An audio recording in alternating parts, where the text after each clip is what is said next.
Luego, ¿y qué es lo que aprueba? Es la sustitución de accionistas y socios estratégicos bajo el decreto de urgencia 003. Y después, acá no tengo exacta la fecha, comunica al Ministerio de Justicia, el Consejo Regional y los que querían adquirir el procedimiento. Y ahí es que con fecha 7 de julio, cuando además ya era público, como bien se señala en el escrito que presenta la Procuradora Ampuera al Poder Judicial, el Juzgado de Investigación Preparatoria Preliminar declara fundado el pedido de la Procuradora Pública. Y a su vez lo que entendemos es que se ha presentado recurso de apelación.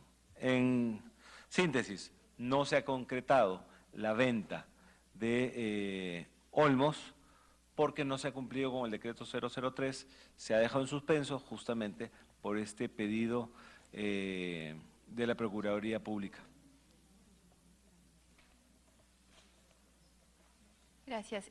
Hay una sola cuestión que ha sido absuelta por la señora Perestello con respecto a las preguntas que ha hecho el congresista Becerril, así que le rogaría a la señora Perestello que absuelva todas las cuestiones que han sido planteadas por el congresista Becerril. Solamente se ha planteado una. Tal vez, congresista Becerril, desea hacer alguna precisión con respecto a las cuestiones planteadas. En las declaraciones de Mauricio Cruz, lo tengo textual acá, dice: el proyecto Olmos se vendió en noviembre. Ya tiene contrato de compra-venta, ¿correcto? O sea, ya llegaron a un acuerdo del monto para esa transferencia, ¿correcto? Entonces, y ahí la pregunta es, no se llevó a cabo porque finalmente el gobierno regional como concedente tenía, o sea, la pregunta es, entonces, si ustedes ya conocen cuánto fue el monto al que habían, y segundo, puntual, cuando usted dice, señora ministra, por señora presidenta, que se truncó la venta y hubo daño, quiero saber qué empresas ya habían hecho llegar su solicitud con el monto determinado al Ministerio de Justicia para que ustedes a su vez lo trasladen a la Procuraduría para que vea el monto de la reparación civil. Con eso termino, presidenta. Gracias. Yo voy a contestar eso, ¿no? Acordémonos, sí, congresista, que el primer paso del procedimiento que lo vimos ahí es que se declare que las empresas que van a adquirir pueden adquirir. Entonces estamos en ese procedimiento. Yo al menos no tenía conocimiento del monto que se iba a establecer.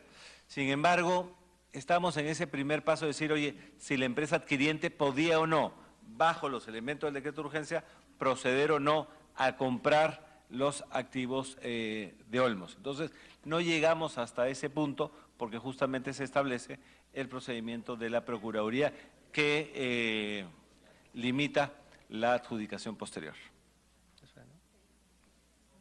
¿Y quién debería establecer el monto de la reparación civil? La Procuradora, como establece el decreto de urgencia, dependiendo del monto de compra. Claro, es que por eso estamos en el primer paso y ya pidieron que se suspenda. Grave error.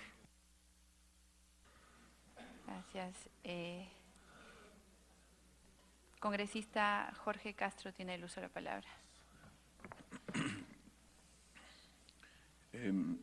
Señora ministra, se ha tomado siempre como una situación obligada prácticamente indicar de que lo que se trató, perdón señora ministra, se trató aquí de garantizar la cadena de pagos.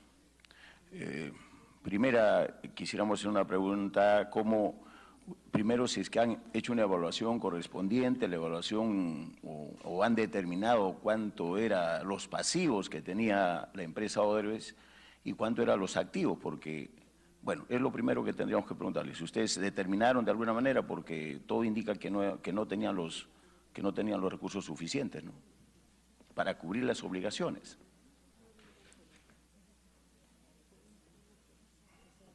En todo caso, si el primer ministro puede decirlo, porque no, porque, perdón, señor ministro, le voy a indicar, se ha tomado siempre como argumento de que se ha roto la cadena de pagos. Sí.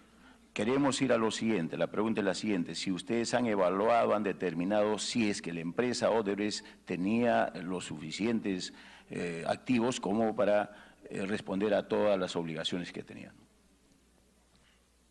Señor Zavala. A ver, hay que ser muy concretos y es parte de algo que conversaremos en su momento con el Congreso.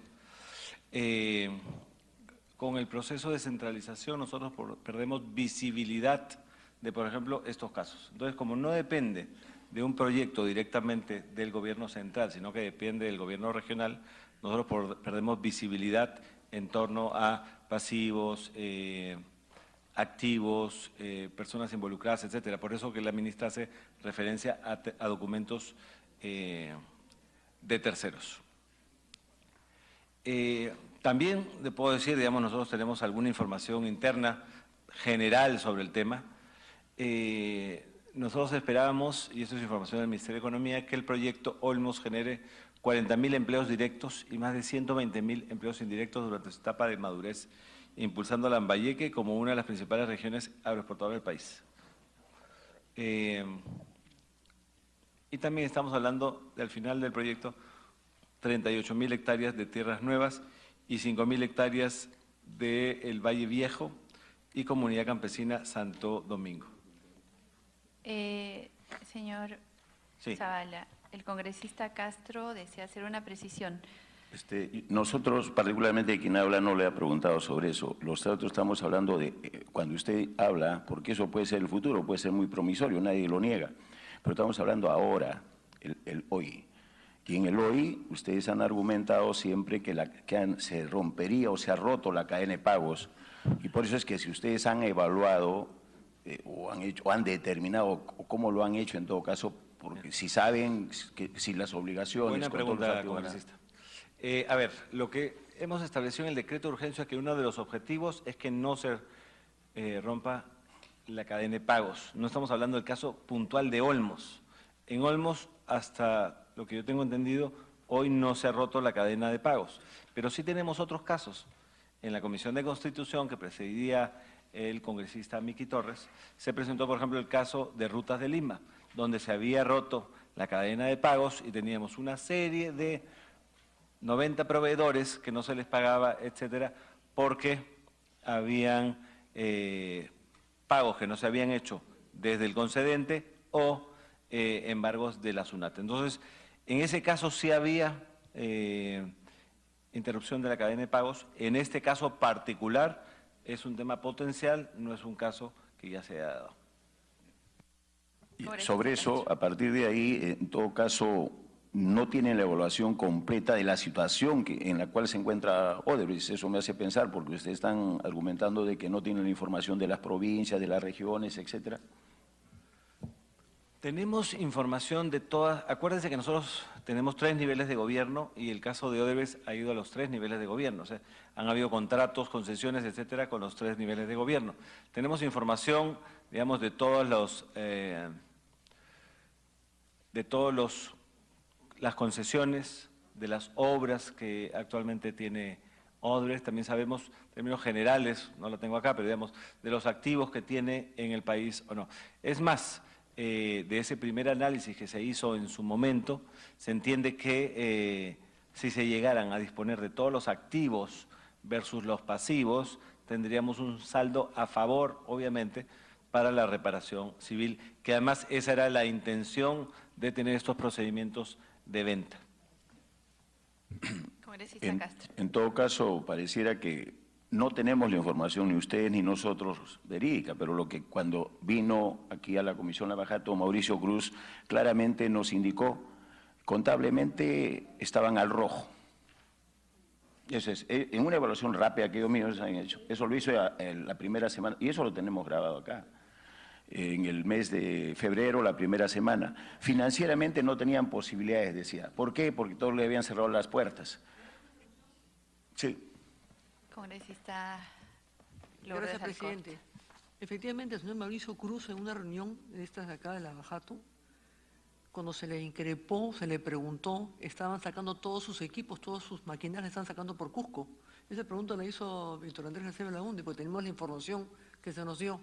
Porque el Estado no conversa, el Ejecutivo conversa con la Fiscalía y con el Poder Judicial, no conversa con nada, porque hasta ahora el señor Hamilton Castro tiene una página sagrada de la historia, que nadie sabe cuál es el acuerdo que había con Odebrecht. Pero esta gente ha sacado toda su maquinaria del país, todo lo que han podido sacar lo han sacado, y no se previó intervenir esas empresas. Eso es lo que no se intervenir todas las empresas, intervenir sus cuentas, sus cosas, así se debió hacer, y después ponerles condiciones para negociar si ellos querían. Nosotros con la sartén por el mango embargamos todo, les decimos qué cantidad tienen que pagar para empezar a cantar y recién ahí ellos podrían haber hecho. No hicimos absolutamente por impericia, por no somos capaces de enfrentar cosas así. Eso fue confirmado por el mismo señor Mauricio Cruz. Gracias, presidente. Gracias, congresista. Congresista Castro.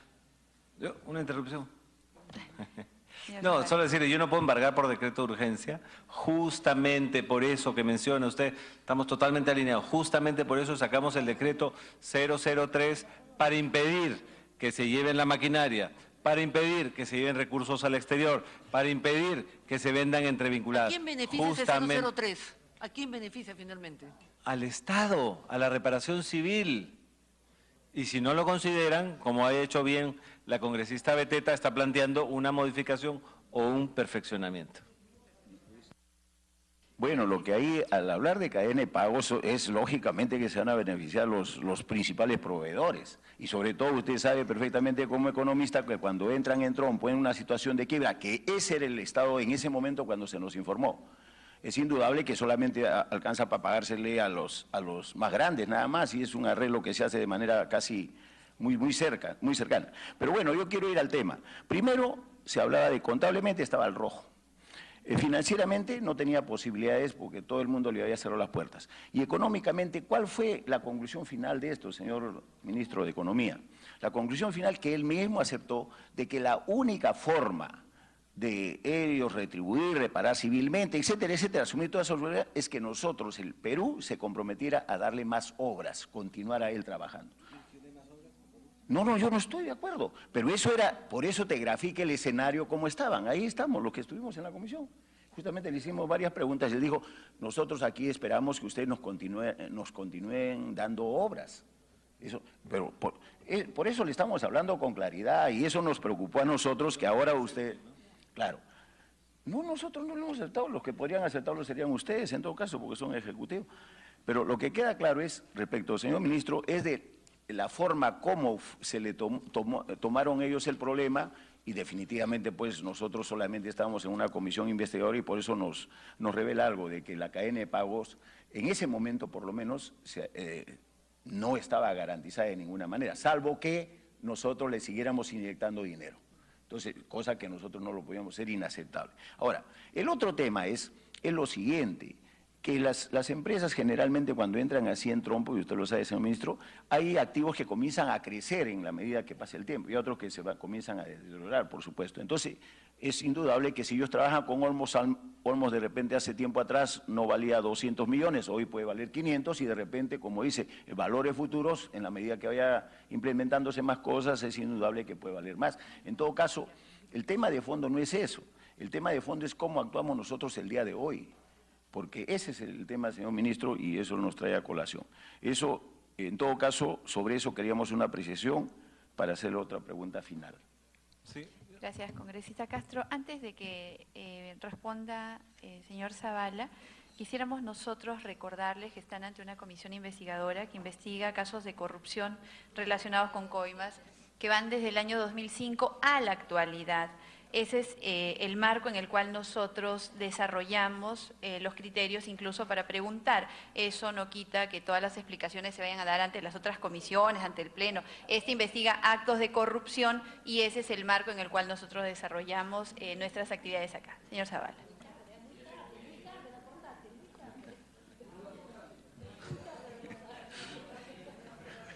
Han venido refuerzos, No, estaban trabajando. Los refuerzos muy tarde, al tercer tiempo llegan los refuerzos. A ver, creo que aquí compartimos, y me parecería extraño pensar de otra forma, que no queremos nuevas obras para Odebrecht. Entonces, obviamente, nosotros pusimos en la ley de contrataciones no más obras. Y lo que nosotros consideramos que la mejor forma para, uno, evitar que caiga la cadena de pagos, y dos, para que exista una reparación civil, era a través del decreto de urgencia 003, que lo que hacía era promovía la venta de los activos que tiene Odebrecht bajo un procedimiento transparente y a través de eso tener los recursos para la reparación civil. Entonces, el mecanismo que se ha utilizado, y también les digo, congresistas, este mecanismo ha sido reconocido por varios países de Latinoamérica como un procedimiento novedoso e importante, busca lo mismo que creo que están buscando ustedes, que nos aseguremos que no se puedan llevar los activos, como mencionaba la congresista Alcorta, no se puedan llevar los recursos fuera, sino que eso tiene que darse. Bueno, después del decreto de urgencia 003, congresista, no se han llevado.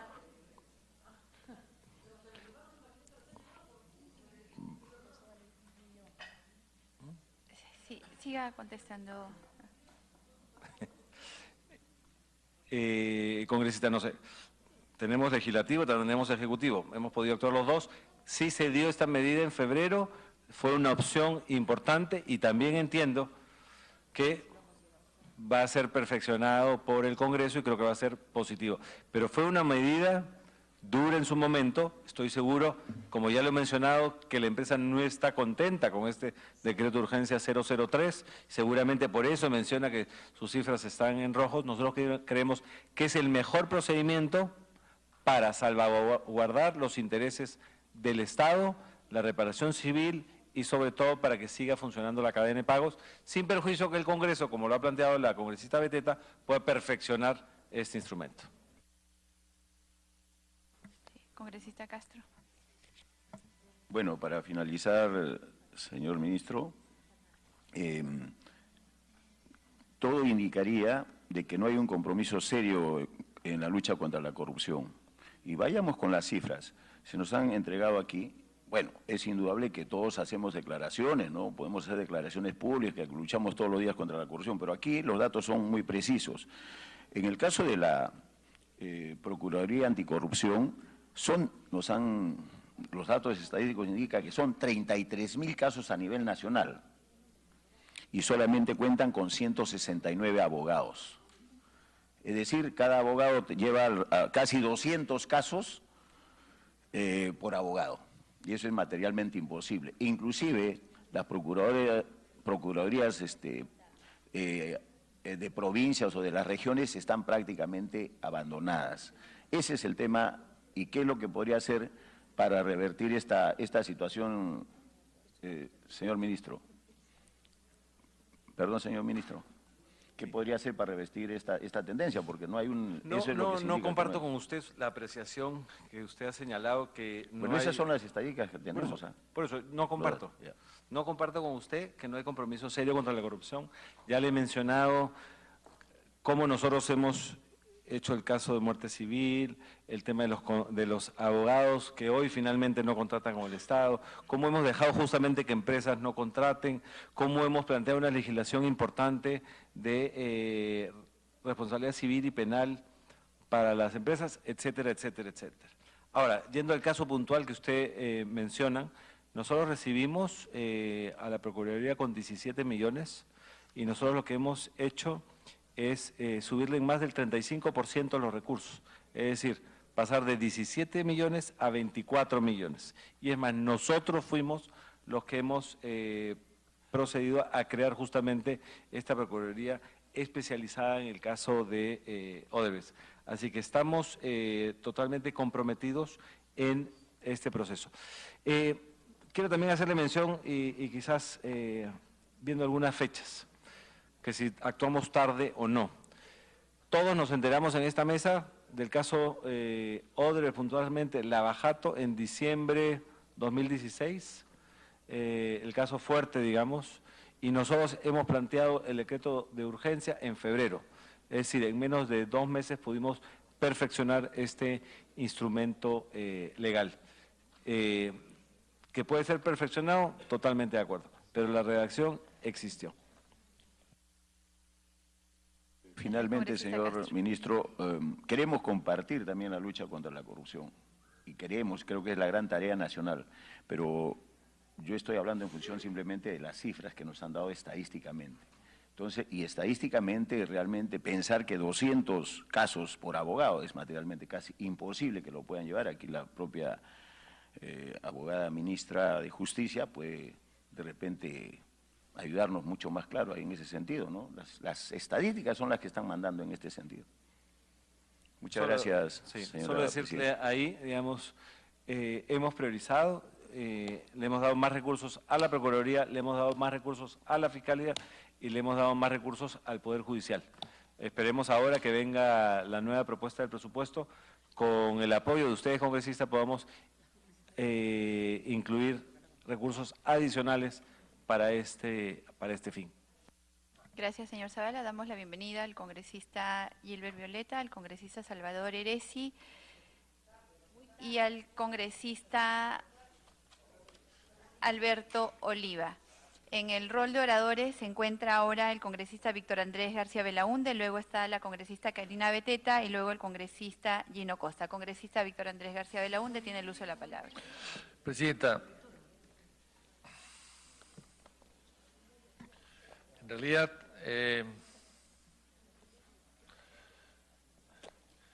aquí tengo la calificación de una de las informaciones, de las muchas que hay, de Brookfield, una caja negra de riesgo no analizable con reguladoras de Estados Unidos y de Canadá.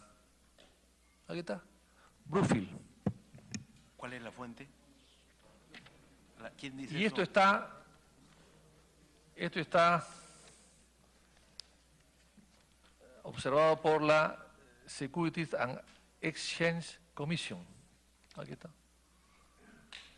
Y entre muchas cosas, presidente, por ejemplo, han pagado una coima, pequeña en realidad, $656.000 al cambio en reales, para obtener de la Municipalidad de Sao Paulo el permiso para hacer el shopping patio Paulista. Los que han estado en Sao Paulo saben que el patio Paulista es parte del Jardín Paulista, es uno de los barrios más residenciales que hay en Sao Paulo. Una pequeña coima a autoridades municipales. Autoridades municipales. Esto es Brookfield. Y Brookfield ha comprado la Ruta de Lima. Qué curioso, el primer ministro ha dicho, no se rompió la cadena de pagos de Ruta de Lima. O se rompió, pero no se rompió el peaje. Siguieron cobrando el peaje. Qué gracioso. Se rompió la cadena de pagos del peaje de Lima, pero el peaje siguió cobrando lo mismo, inclusive subió. O sea, ¿qué cadena de pagos se rompió? Porque si se rompe la cadena de pagos, también se rompe la cadena de cobros. No. El cobro al usuario, eso no se rompió. Se rompió la cadena de pagos. No se sabe a quiénes ni cuánto. Y no se sabe cuánto pagaron. ¿Cuánto pagaron por ejemplo, en la Ruta de Lima de impuesto a la renta? Pues si se han vendido de $500 millones, deben haber pagado impuesto a la renta, porque no ha habido más inversión de más de 100 millones. Porque ahí está la autopista. Son pistas hechas hace 30 o 40 años. Han hecho un carril solamente. Y para eso están cobrando durante 40 años, van a cobrar una serie de peajes y han invertido o están vendiendo el 57% de $500 millones a un fondo que es caja negra. Se lo voy a entregar al ministro, por supuesto, y puede averiguar el ministro perfectamente bien. Le voy a entregar en inglés, inclusive, porque es el idioma que usted maneja muy bien. Y entonces, presidenta, ¿de qué estamos hablando? Acá lo importante, y me extraña que la ministra de Justicia, que es social cristiana, me extraña, ¿qué cosa es más importante, la moral pública o la cadena de pagos? ¿Qué cosa es más importante? ¿La cadena de delitos o la cadena de pagos? Porque Olmos es una trafa, como también lo ha sido Rutas de Lima, en otra medida. Olmos, ¿cuánto se ha invertido en Olmos? Quizás el ministro pueda saber. $33 millones, no más, en efectivo de Odebrecht, que hayan salido de su bolsillo, que además parecería que lo siguen debiendo. Como deben también, hasta ahora, los 250 millones que pagaron de la carta de fianza del gasoducto del sur, que gran parte salió de COFIDE. O sea, al final, el Estado sigue pagando todo. Y entonces en Olmos ha sido una trafa. ¿Por qué? Porque Olmos se demoraron 3 años en el segundo gobierno del presidente Belaúnde en hacer un proyecto que equivaldría a 200.000 hectáreas, con una central hidroeléctrica de 82 metros de altura para producir el agua suficiente para mover a turbinas. Y eso se cambió, porque todo fue una iniciativa de Odebrecht. Se cambió y la segunda parte fue entregada a dedo a Odebrecht. ¿Y cuál es la segunda parte? ¿Qué cosa es lo que dice? 38.000 hectáreas, ya no 200.000. Una represa no de 82 metros de alto, sino de 44. No puede haber ahí una central hidroeléctrica porque la caída de agua no es suficiente. Y eso es lo que le han vendido en $5.000 hectárea cuando han gastado 25.000 o valen 25.000 el día de hoy. Y además, el problema de Olmos es la tarifa de agua, que está sumamente alta y que es parte del negocio de los 30 o 20 millones de dólares que va a recibir constantemente por el trasvase de agua anualmente durante los próximos 15 o 20 años. Es un negocio nacido de la corrupción. Entonces, ¿en qué parte de la doctrina social cristiana dice de que lo que sale de la corrupción, la hija de la corrupción, el automóvil que uno compra robado, lo puede vender? ¿En qué parte se acepta eso? O sea, ¿dónde está la moral pública? ¿Dónde está la dignidad del Estado? Que ve y sabe que hay una trafa y un robo ahí y permite que se venda además. Y se permite que se venda en manos de la ministra de Justicia, que nada tiene que ver, y peor aún, de la procuradora para que haga la tasación, los daños. Eso todos sabemos que lo establece el Poder Judicial en su momento. Y en todo caso, ¿dónde hay medidas cautelares paralelas? Tampoco las hay. Entonces yo creo que haber dicho, en base a la Asociación de Propietarios del Proyecto de Irrigación Olmos, decir que hay 8.000 empleos directos que se pierden, ¿dónde están? 10.000 empleos indirectos, ¿dónde están? ¿La ministra acaso ha ido a salud a ver si están todos registrados en planilla y pagan su seguro social? ¿O ha ido al Ministerio de Trabajo para ver las planillas? ¿Dónde está la inversión de 700 millones de dólares? No hay todavía inversión de 700 millones de dólares. Es lo que se va a pagar después. ¿Cuánto ha invertido? ¿700 millones de dólares? Yo exhorto al ministro y a la ministra, a los dos, que me demuestren que Olmos hoy han invertido 700 millones de dólares. Que me muestren que hay 18.000 personas perjudicadas. Son 5.000 nada más. Que me demuestren. Dice, un pago de IGB de 125 millones de dólares. ¿Dónde está? Pues es muy fácil comprobarlo. O sea, en base a un papelito que mandan unos propietarios de Olmos, ya están haciendo todo un decreto de urgencia. Pero me parece una ligereza. Me parece una ligereza. Con el perdón de la ministra, que yo la aprecio, pero... Entonces, acá hay demasiadas cosas, presidente, que el decreto es malo, es pésimo y la ministra lo ha aceptado. Sin embargo, acá el ministro Zavala acaba de decir que se puede mejorar, pero no se ha mejorado. Que se está modificando. ¿Cuándo han presentado? Él dice, han estado en abril en la Comisión de Constitución y hasta ahora no la han modificado. ¿Dónde están las modificaciones? ¿Dónde están las propuestas? Porque el decreto premia ¿a quién? Al que le conviene. Al que no dice que ha robado. O sea, al que niega que ha coimeado, a ese se le premia. Y se le castiga al que acepta que ha coimeado. Odebrecht ha dicho que ha coimeado, a él vamos a aplicar el decreto. Pero a los otros que no dicen nada, y que está casi comprobado que han coimeado, a esos, mientras la justicia no decida, que será dentro de 10 o 15 o 20 años, porque así duran los procesos en el Perú, entonces esos sí pueden hacer lo que quieren. Y a Odebrecht se confiesan culpables y les cae todo. Pero además les cae relativamente porque van al ministerio y el ministerio les aprueba las ventas. ¿Cuánto se va a vender Olmos? ¿Cuánto? ¿Cómo? ¿Saben acaso cuánto se ha vendido Rutas de Lima? ¿Saben cuánto es lo que vale, cuánto han invertido? ¿Tienen los balances? ¿Tienen las auditorías? No hay nada de eso. No hay nada de eso. Están confiando en que Brookfield, que es un fondo sucio, como acabo de verlo, una caja negra, esté pagando y comprando y nadie sabe qué va a pasar. Que también Brookfield quiere comprar el gasoducto del sur. Quieren comprar todo. Entonces, presidenta, yo creo que acá hay un interés en ayudar. ¿Y dónde están las otras empresas? Los que tienen menos de 10% no pasan por el decreto de urgencia. O sea, JJ Camet e ICSA no están tocadas. No están tocadas. Y Graña y Montero ha vendido en 50 millones de dólares el cuartel San Martín y parece que no se han enterado todavía. Pero entonces preocupa a la comisión, presidenta, las vinculaciones del gobierno con las empresas constructoras.